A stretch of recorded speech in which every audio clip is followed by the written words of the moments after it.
Hello, everybody. Welcome to the Talking Ball podcast, episode 3. We're back after a little break. Not a full house yet. There's still 3 of us, but we managed to get ourselves together to We're bring increasing you by another numbers episode. every episode. Yeah. Slowly going up. Right, boys. Yeah. We got some breaking news though. Yesterday, so Ronaldo has asked. Apparently, he's asked to leave United if a suitable offer comes in for him. What are your opinions on that? We've got a big Ronaldo fan here. Can we start with you? I mean, realistically, everyone kind of saw this coming. I think it's a bit later than people expected it this summer. And like, I think most people are surprised that it's like taking this long for this to like come out. But like, I think most people did see this as soon as United didn't qualify for Champions League. The main thing that was going around was Ronaldo's not going to stay. Ronaldo's not going to stay without Champions League football. And at the end of the day, like Mendes has always been like this, always like last, like in the summer, tooting his client out, and it comes out always as Ronaldo's unhappy and Ronaldo's like testing the waters now and stuff like that. And I think this is the first summer that he's ever had where it's so uncertain, because I don't think there's a clear like favorite or that some team really needs him or really wants him, which is like crazy considering who we're talking about. But we saw it coming. I guess you guys probably thought the same. Yeah. I've only got one thing to say. This is why Messi's the GOAT. Facts. But now Messi left Barca. He got forced out. No. The season before. He was leaving because it was a sinking ship.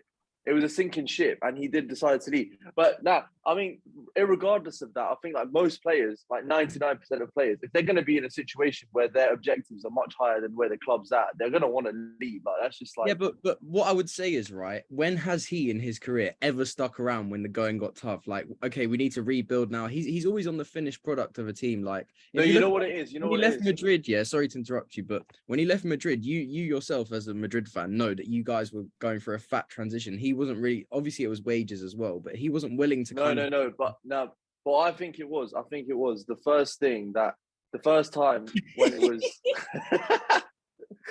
Fact. It's the thing is, he like, we came off a 3-peat like when he left. Like we literally just won the Champions League, and like you could say, okay, there was a transition period after, but that transition period happened mainly because he left.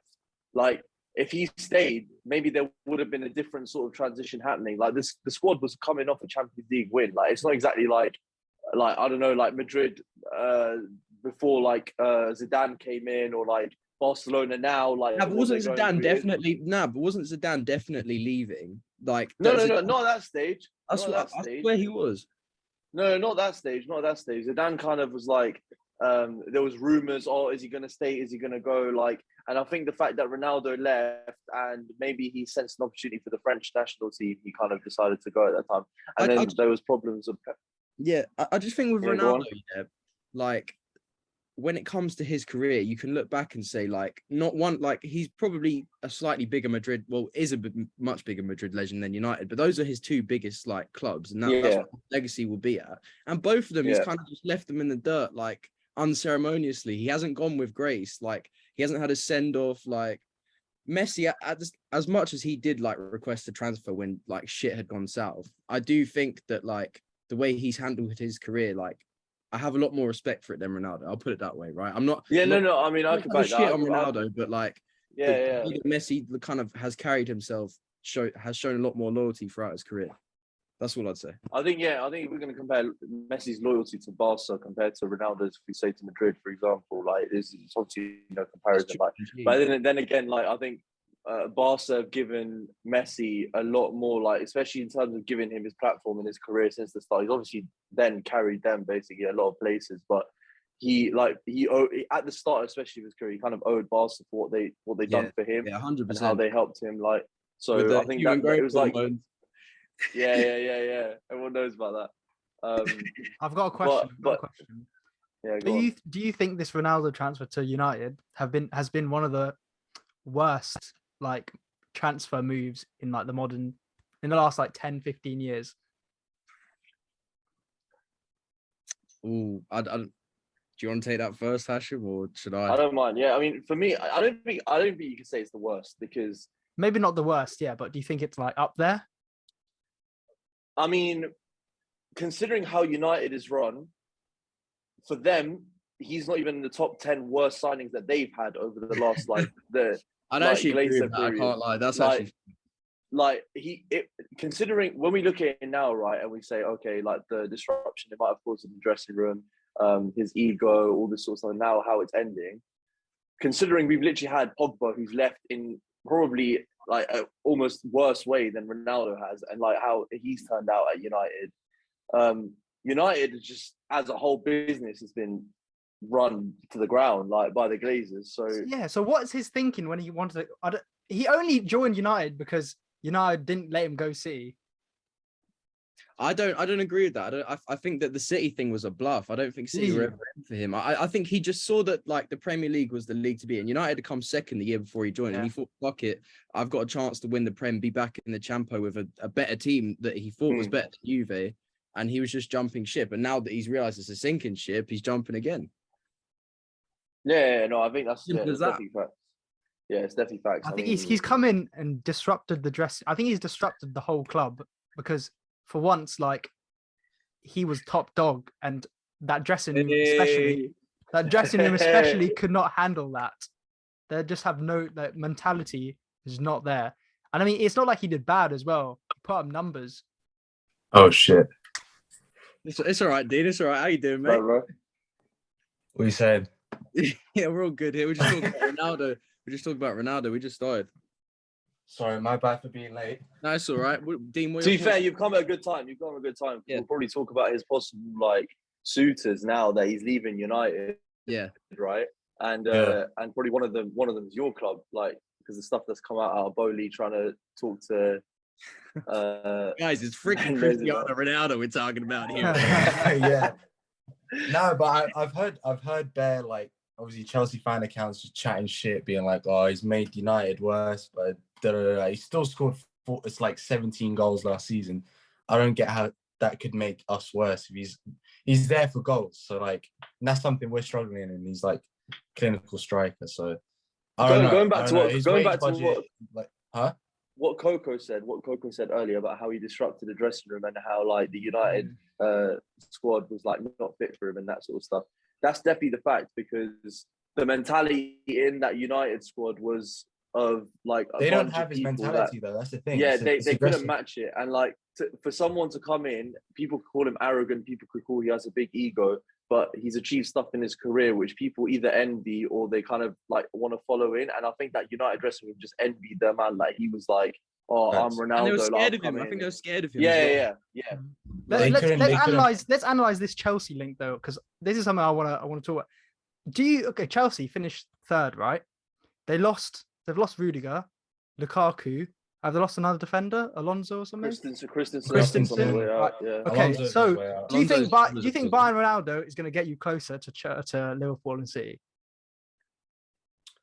The thing is, right, there's bare stuff that we need to work on, obviously. But in terms of something we're lacking here is our defenders are scoring like our goals for us. And so improving the front line is the first thing. We're doing that. I don't know what the fuck we're doing with fucking Sterling, if that's being announced or if that's like carrying on, or Sterling. Dembele as well. He's probably going to sign a Barcelona contract. He's finished. But yeah, I don't know. Like, yeah, we definitely need a centre back. We definitely need a striker, and that's probably going to get us. That both of those positions need like improving, and that's what's going to get us to Liverpool, like closer to Liverpool and City. In my opinion, I don't think it's a striker alone is not going to be sufficient enough. You're going to lose your right back next year, I think. So are we there? Yeah, I think you will.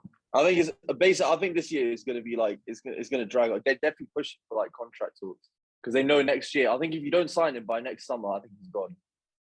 Reece James. Yeah. I think that's a match made in. I think that's a match made in heaven. That Reece James to Madrid move. I would love he's that. Like I think that would be such a good move. He's commenting on all of Vinicius's posts. He's like, working. That reminded. I saw Liverpool fans saying, "Oh, Bellingham's coming because he liked that Fabio Cavario announcer, and everyone was like, "Oh, Bellingham's coming because he liked the post on Instagram." It's like, shut up. But that Reece James move would be, that would be very good for Madrid. It'll be mad. I think Chelsea in the mud, basically. That's what I'm saying. Even with Ronaldo or not. Nah, far from it, mate. If we don't sign anyone this year, we're the only team to not sign it. Is it? I don't know if that's true, actually. The only thing keeping Ronaldo relevant is speed.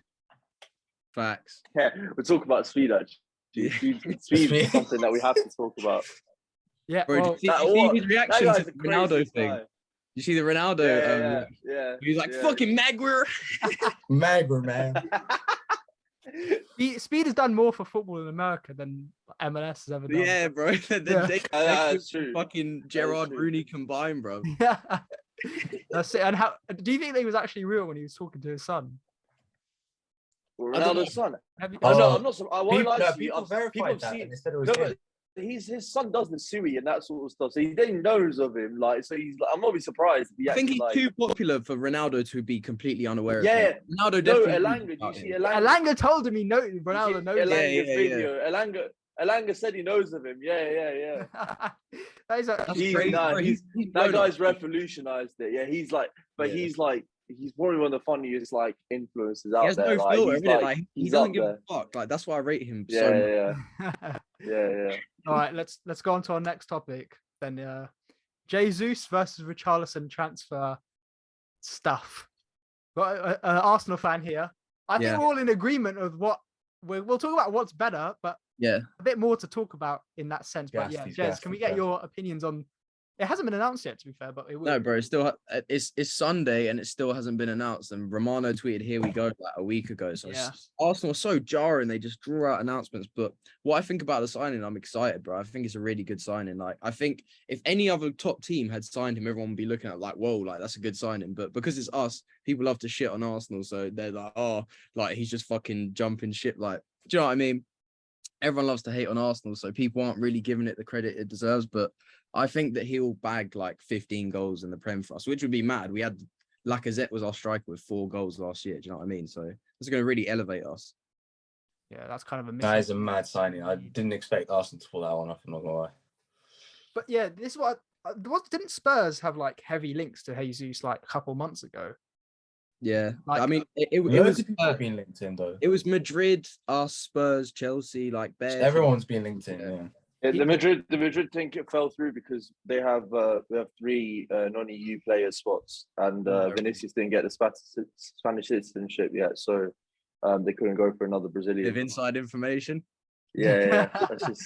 I didn't even know that. yeah.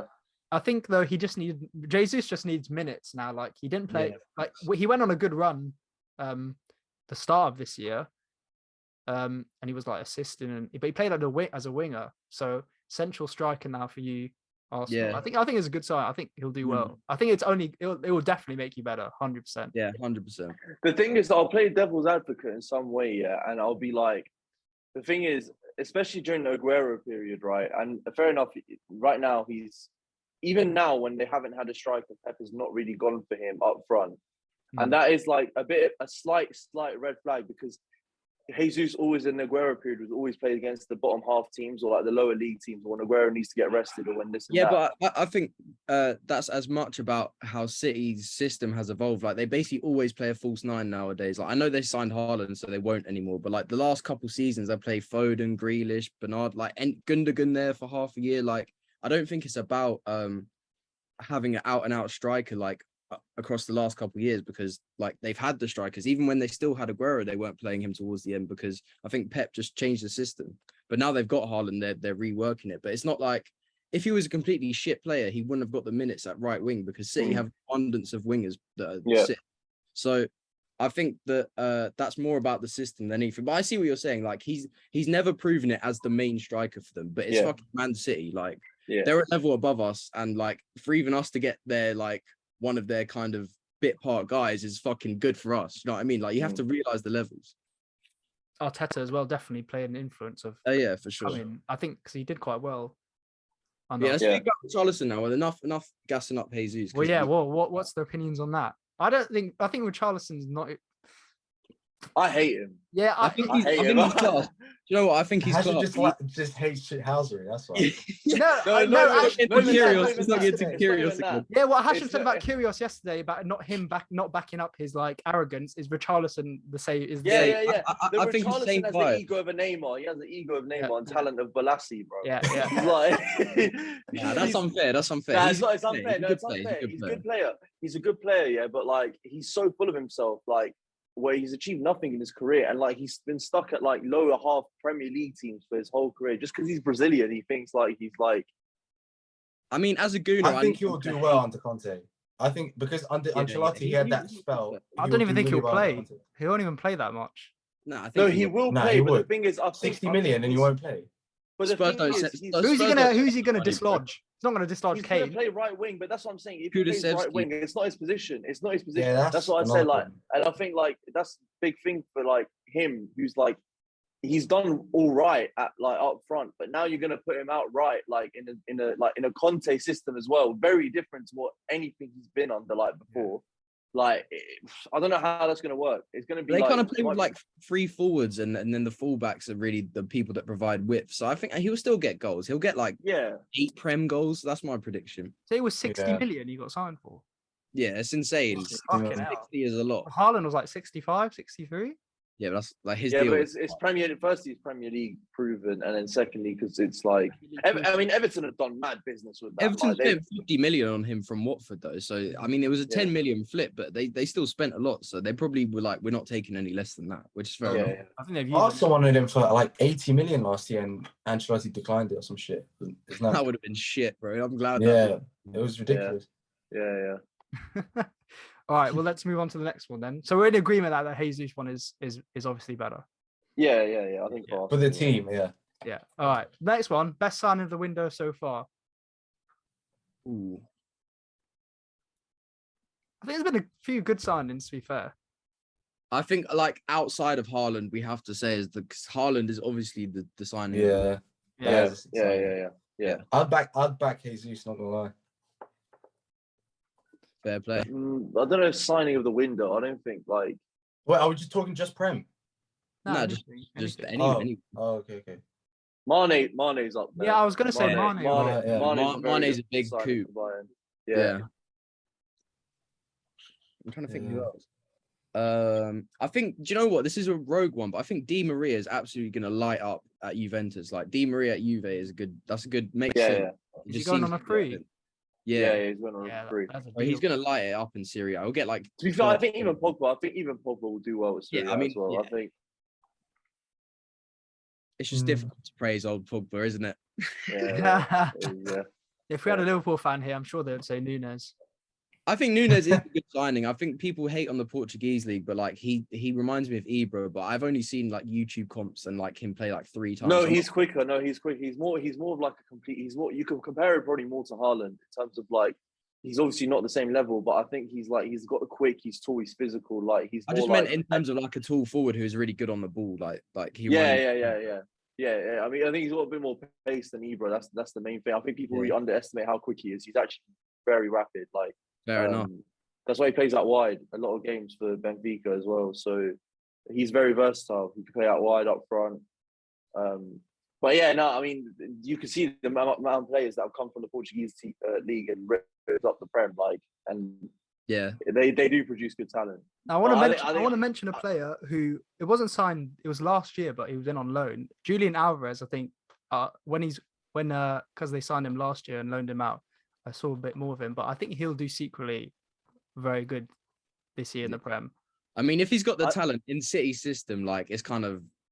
I don't think he'll play. He won't play at the start. Like he's definitely not going to find like room to play. He'll be a rotation option, but like I kind of when he first broke out at River Plate, because I kind of like River Plate's like a good academy for like Argentina and stuff, to like good talent, especially forward players that they produce. But then, like when he first came out, like he was always like a winger, like he was like young talent, and like Spain, everyone was talking about him. Like when he first broke out, Madrid, Barca, like all wanted him like a couple of years ago, and now that he's like literally the best player in that league, you see he scored like 6 goals like in 3 different games in that league. Like he is like 6 goals in a cup final. Yeah, it's ridiculous. He's like. he's ridiculous in that league. I mean, he's 21, so he's not like you could say like an 18-year-old that's breaking out of South America. He is 21, so like he does need to like get like better a bit quicker. But he won't start realistically in that City team right now. He won't get unless you're like Foden. I don't think any of the wingers like are guaranteed to start. Really, I think. Yeah. And like, even Foden is it. Well, even Foden is it. But yeah, he'll get something. I think he'll be like not on people's radar to do that well. But I think when he plays, I think he'll do good. What next thing on the agenda? Footballers, we're in the holiday season. Are footballers too friendly in this period with each other? I know Jez wants to talk about the rivalry. We're seeing videos every day of footballers together who are from rival clubs. Yesterday we saw KDB and Virgil in a club together. I mean, two rival clubs that have been fighting for the last 5 years, and they're just like on holiday together. Like, what do you think about that? Would you want to see one of your star players with your main rival's star player? I think this just proves that this like modern fucking Man City Liverpool rivalry like compares nothing to the Arsenal and Man U of old, or like any of the old, like it just shows you it's a bit hollow, really, isn't it? Like they always kind of build it up like the teams hate each other, and then you see KDB and VVD fucking out on the town having it up. Do you know what I mean, bro? Like it's hard to get as like hyped up for these games when you know they're all boys, and it doesn't like, obviously it means everything to them. I'm not questioning their professionalism, but it's more just like back in the day, Vieira and Keane scrapping it out in the fucking in the tunnel, and then you got like Van Nistelrooy missing the penalty and fucking Keown going up to him and celebrating like that. And like, that shit would never happen anymore. And it's kind of like, obviously it's good in a way that football's moving to the point where like it's not Bloods and Crips between each team. Like it doesn't need to be like that. But at the same time, if fucking, I don't know, Saka was on the town with Kulusevski, I'd be a bit like, whoa, bro, like what are you doing? So yeah, that's a bit more mad. So personally, I don't really fuck with it, but at the same time, like I don't think Liverpool and Man City, like I think that just shows more about that rivalry than anything, because I just think like that rivalry's always been a bit hollow. Yeah. Even after the games together they always like hugging and kissing, and Pep and Klopp are just like hugging and just having a kissing makeout session. It's like Maguire and Stones just having a fat hug after them. The thing is, right, I kind of see like the other ways, like them at the end of the day, some of them, like obviously the Van Dijk with the Bruyne one's a bit weirder, but like some of them are just generally mates. Like they play for rival clubs, but they're not just gonna be like a dickhead to your mate just because he plays for a rival club. Like you're still gonna like, they probably know each other, but there are weird instances where they're like that. Like they're just random team, like opposition players, and they're just linking up randomly and like making. The thing is, if they were proper mates, as long as they let their football do the talking, like they won't like stop themselves from going into that crunching tackle just because they're mates and shit like that. Like, yeah, but I think you can see that though. Like Van Dijk and De Bruyne, you never like see on the pitch. Like if you ever like watch them play, you're never gonna be like, oh, one of them's like pulling there. Like they all play like they all play for the team. Yeah, but I agree with that. I just think the game has like less like obviously passion merchant, like it's a bit of a Brexit play, but like those big games seem to have a bit less like drama to them, less like ag. I think obviously us versus Spurs is still the best derby in the league. Like every year, like that's the most intense one. I think that rivalry is still well and alive. And United Liverpool to a certain extent, even though the games are fucking boring in my opinion. But I'd say Chelsea Tottenham as well is kind of there's always like a beef going on. Yeah, that game, like the fucking Leicester winning the title one, will always go down in history. It's just one of the best games ever. Yeah. I just miss those days where they're all scrapping with each other. Yeah. And to be fair though, I mean, like you see I think especially in the English game, like I think they learned their lesson from what happened like ages ago within the golden generation, and how they kind of, I think the culture now has changed a lot because they've clocked that maybe like that hatred between clubs kind of spilled into the national team as well. Yeah. And like that's why you see now the national team is so like well drilled and well all together, because they even though they do play for rival teams, but they kind of just put their differences behind them, and I think that kind of spreads on into their general lives later on. Like that's why they kind of just hate the opposition players less, maybe, I guess. Pros and cons for each, yeah. Yeah. Right. Good points there. Well, the next point we have is again holiday season. we're seeing a lot of footballers now, the ones who drink, I'm talking about like Grealish here, just going on mad ones for the last month and a half. Or to be fair, even the night of when he won the Premier League. What is your opinion on alcohol and footballers? I think they're their own guys, man. They have their own life. At the end of the day, everyone's human, like, and they do have a long season, like 9 months or whatever. So when they have time off, like, I don't begrudge them like having a drink, but like Grealish just gets shit faced. I think Grealish specifically has his own problems, right, with substances. Let's put it that way. But yeah, like in general, I don't really see a problem. As long as you can come back ready for the new season and no like controversial shit happens where you like besmirch the club that you play for, I don't see a problem with it.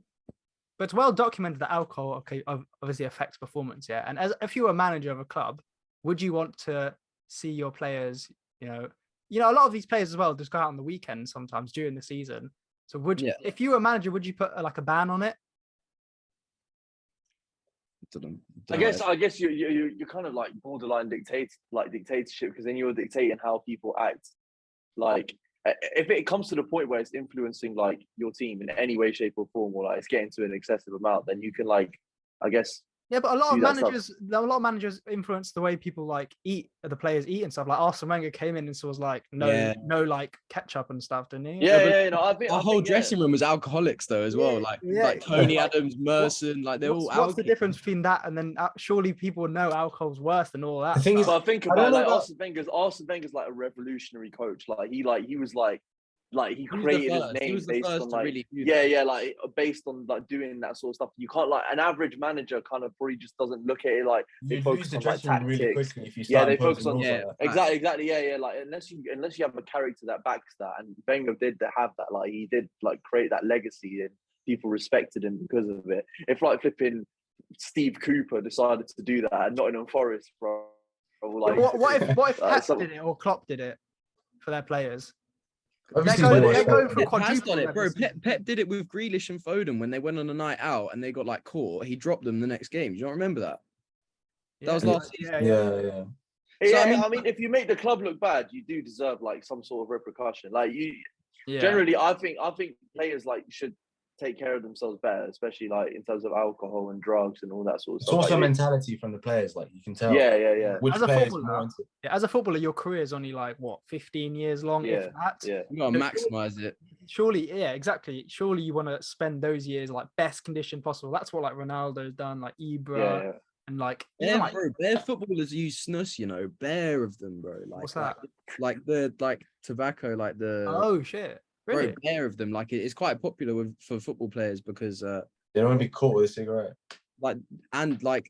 They're drug tested as well and shit. So like, if they were in an environment where other people are doing other shit, like they just do like snus instead of like smoking or something, I guess. Which is I find that like kind of weird. It's like, why do you need something? Like you're a pro footballer, you have everything you could ever want. Like, why do you need to do that?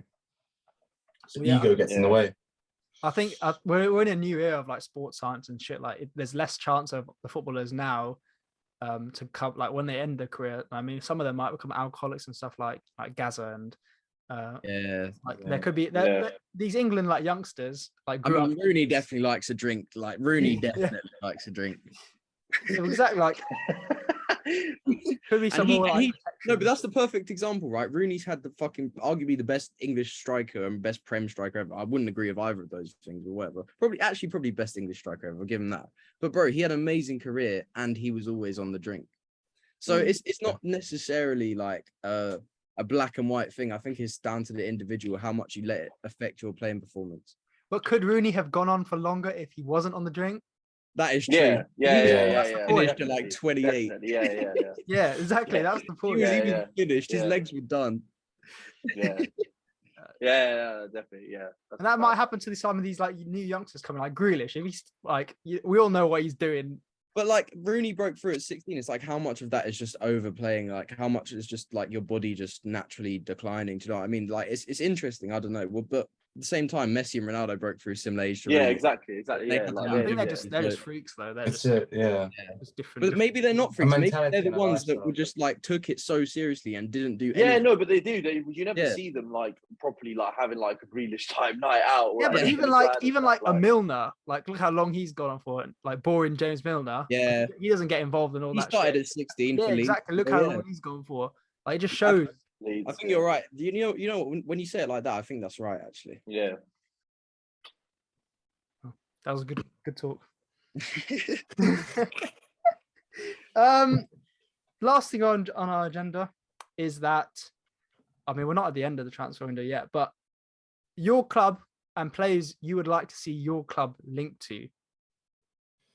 /sign. /sign. Sure, yeah. What, that available right now, or that just any player? I would say this in there has to be a possibility. Yeah, there is a possibility. Can't just say like some random KDB, Messi or some shit. KDB, yeah. Has to be realistic. Yeah. Yeah.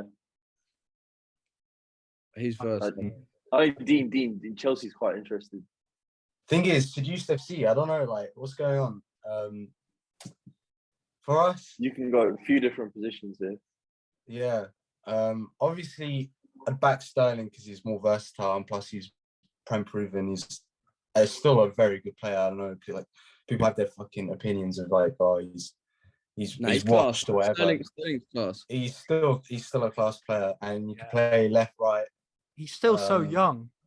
Still, yeah. What is he? 28? Yeah, I think like 27, 28. Yeah. Yeah. So, yeah, definitely. Well, I don't know for how it would be like 55 million. I'd say that's still like, I'd take him. Obviously the centre back situation. We lost both centre backs now. And it's between De Ligt and one who's like 39. Yeah. De Ligt and Koundé. It's probably more leaning towards De Ligt, but it'd probably be like a swap deal with Werner. That's a sticky one. I don't know if Koundé is like, yeah, I don't know. I'd say first of all we'd sign an attacker, someone like Sterling, preferably as well. Fucking that Rafinha situation is also pissing me off. It doesn't look like he wants to fucking come, so he can piss off. You don't want to go anywhere but Barca, bro. He's a bitch. Yeah, so he can piss off to Barca if he wants. We're agreed on that, Dean. Fuck Rafinha. Fuck Rafinha. Fuck Rafinha. Fuck that guy. And yeah, I think it's fucking tricky.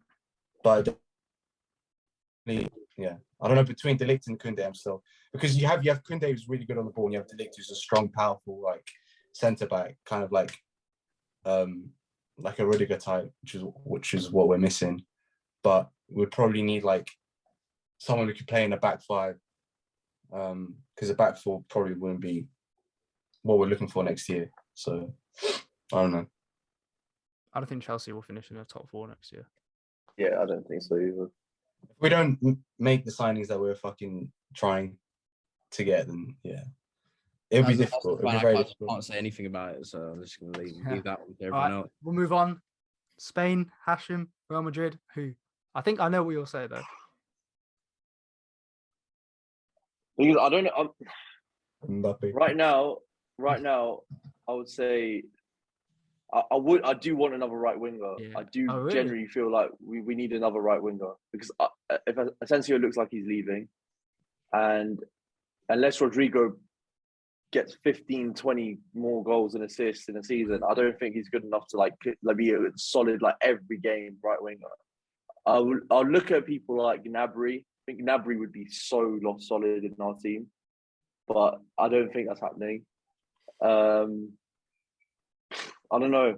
I think if there's like, I don't know, a good right winger in the market right now, I don't really see anyone like that's really available. Sterling would have been an option. Gnabry would have been an option. Nah, I don't want Rafinha. I don't want Rafinha. Yeah, it'll probably be one of those two. Reece James, maybe, if you're going to push like a right back. But even then, like, I don't know. I feel like maybe Carvajal will take one more year of him if he's injury free. Left back. Not really. I don't think so. I think we're like pretty covered there, especially if Alaba can shift at left back, and then like maybe a depth left back. But I don't think we're like it's a Mendy is. Mendy's actually generally been all right. Like he's been solid. He's got injury prone though. He's got injury prone. Yeah, he does have. Yeah, and Marcelo just left as well. Would you Marcelo say he's the just left. weakest? You were linked with Tierney, weren't you? I swear you were linked with Tierney, like not that. Yeah, long but ago. I think that's just general like paper talk. Yeah, paper talk. Yeah. I don't think that was anything solid. I mean, about he would that. start for you. He would be your best left back. I think Probably, probably. I just don't think 100%. I wouldn't spend any money on any left back right now. I'll probably say like someone from the academy, bring him up. Like Miguel Gutierrez is a good like left back who plays for the second team. He would like maybe get a few first team chances. But I'd say those Reece James, Gnabry, one of those would be like solid. But I don't think we're going to make any business. I won't lie. So I think that's it for us. Fairs. Well, don't need to just won the Champions League. You strengthened. Yeah. True. Arsenal. Let's move to you, Jez.